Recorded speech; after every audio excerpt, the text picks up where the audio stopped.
Put uspeha crveno-beli su započeli na svojoj Marakani pobedom protiv Vojvodine sa 2:1 u prvom kolu.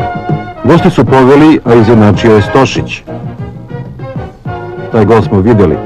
Pobedu je obezbedio Dejan Savićević. U drugom kolu Zvezda je igrala opet kao domaćin protiv komšije sa Banjice, Rada, i uknjižila još 2 boda.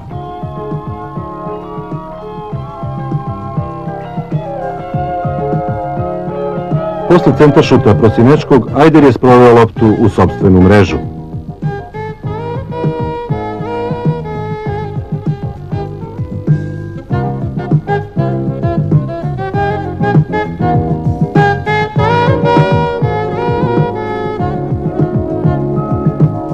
Za ono zašto mu je trebala pomoć kod prvog gola, Robert Prosinečki učinio je sam kod drugog.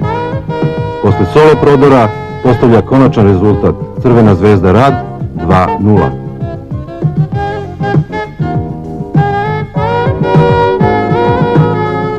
Na prvo gostovanje u jesenjem delu šampionata Zvezda je otišla u Zrenjanin i pobedom nad Proleterom od 2:0 ponovo najavila da u domaćoj konkurenciji neće imati ravnopravnog takmaca. Binić je bio strelac prvog gola. Povratnik u Crvenu Zvezdu iz Španije. Očigledno, povratak je bio vrlo uspješan.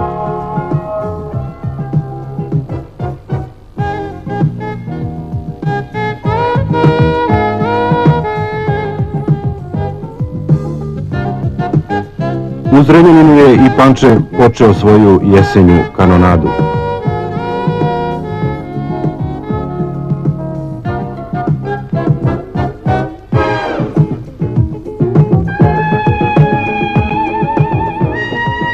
Prvu pravu egzibiciju crveno-beli su prikazali u duelu sa Niškim Radničkim u Beogradu. Feštu je otvorio Savićević.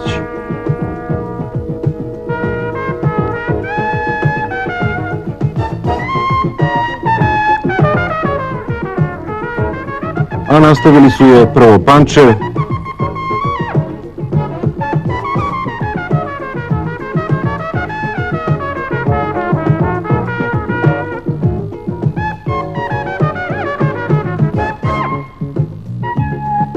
a zatim Binić.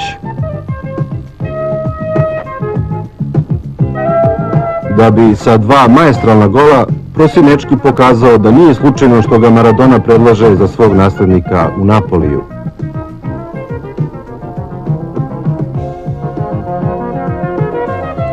Setimo se kako smo se divili Diegu Maradoni za ovakve poteze.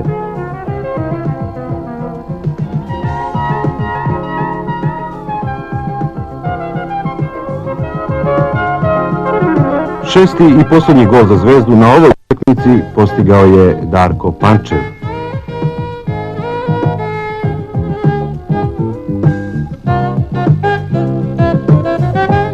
Serija pobjeda nastavljena je na Grbavici. Opet je u glavnoj ulozi bio Dragiša Binić.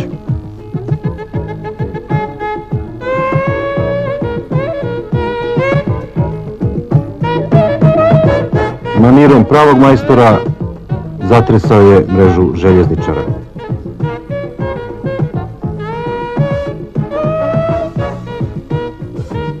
A sve dileme rešio je u svom stilu Robert Prosinečki. 2:0.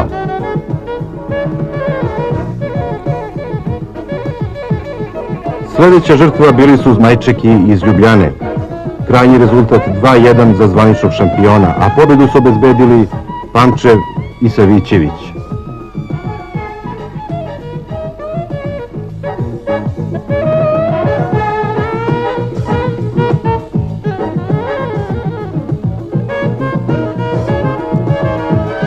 Već smo na utakmici 8. kola Crvena Zvezda Velež 2:0.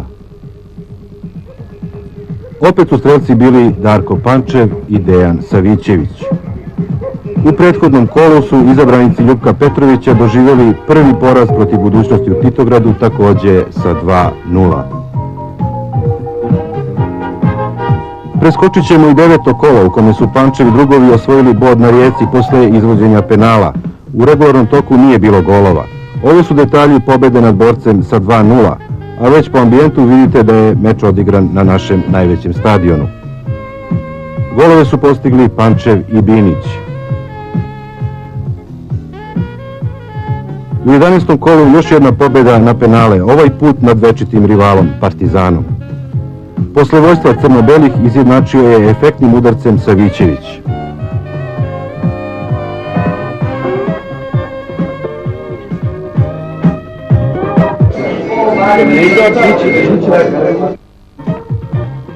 Ovo je bio najbolji komentar gola koji gledamo još jedan put. Slično kao Radnički prošao je i Zemun. Visoka pobjeda od 5-1 i potvrda odlične forme Vladimira Jugovića, koji je postigao 4. i 5. gol.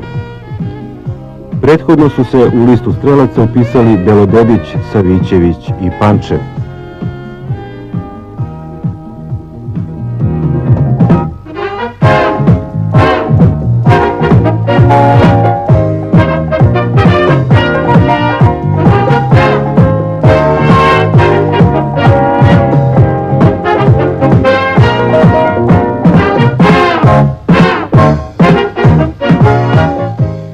Očigledno je kaljenje u Radu bilo prava stvar za Jugovića. Ne samo da je organizator igre, već je postao i strelac.